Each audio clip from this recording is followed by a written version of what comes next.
قبائلی قبیلے ادم خیل اخوروال اور اکا خیل کی ذیلی شاخ تفا معروف خیل کے مابین ایک ہفتے سے زمینی حد براری تنازع پر خونریز لڑائی جاری ہے، جس میں اب تک متعدد افراد زخمی اور جاں بحق ہوئی ہے۔ اسی سلسلے میں اہلیان قوم اخوروال کے عمائدین کا میڈیا سے کہنا تھا کہ روزنامہ آج پشاور میں مرخہ 20 مارچ 2023 کو شائع ہونے والی خبر کی شدید الفاظ میں مذمت کرتے ہیں، جس میں نمائندہ نے حقیقت سے منہ موڑ کر دروغگوئی اور جانبداری سے رپورٹنگ کی ہے۔ عمائدین کا مزید کہنا تھا کہ اس مسئلے کے بارے میں درادم خیل اور خیبر انتظامیہ اچھی طرح جانتے ہیں کہ یہ خط براری کا مسئلہ ہے جو پچھلے کئی اشہروں سے چل رہا ہے۔ اخبار میں شائع من گھڑت رپورٹ میں جس راستے کا ذکر کیا گیا ہے کہ سرکاری روڈ کو بند کیا گیا ہے، تو یہ قوم اخوروال کا ذاتی اور اندرونی راستہ ہے جو اخوروال کے دیہات کو آپس میں ملاتا ہے، اور اسی کو جواز بنا کر گزشتہ کئی دنوں سے معروف خیل قوم اخوروال کی مقامی آبادی کو بھاری ہتھیاروں سے نشانہ بنا رہے ہیں،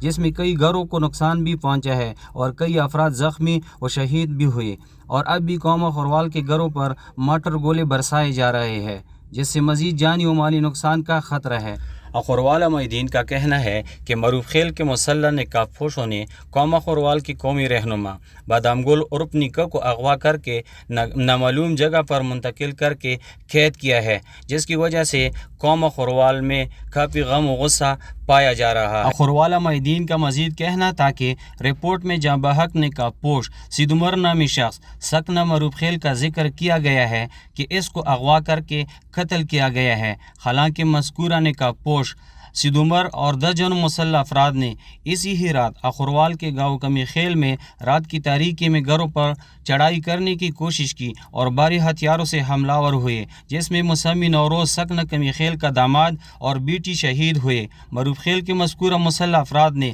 اپنی دیگر زخمیوں اور نقاب پوش سید عمر کو گھسیٹ کر اپنے ساتھ لے جانے کی بھرپور کوشش کی، لیکن اندھادھند جاری فائرنگ کی وجہ سے نقاب پوش سید عمر کی لاش کو چھوڑ کر بھاگ گئے، اور قوم اخوروال کمی خیل گاؤں والوں کو صبح علم ہوا کہ گاؤں کے قریب ایک نقاب پوش لاش پڑی ہے۔ عمائدین کا مزید کہنا تھا کہ روزنامہ آج حکام اور متعلقہ ادارے اس من گھڑت رپورٹ کی فوری طور پر انکوائری کر کے اس جانبدار نمائندے کے خلاف کارروائی کرے، بصورت دیگر ہم اس کے خلاف قانونی کارروائی کے لیے ہر فورم پر جائیں گے۔ عمائدین کا مزید کہنا تھا کہ ہم امن چاہتے ہیں، کسی بھی صورت بدامنی کے حق میں نہیں۔ ہم مذاکرات اور جرگہ کے ذریعے مسئلوں کو حل کرنے پر یقین رکھتے ہیں، جبکہ مذکورہ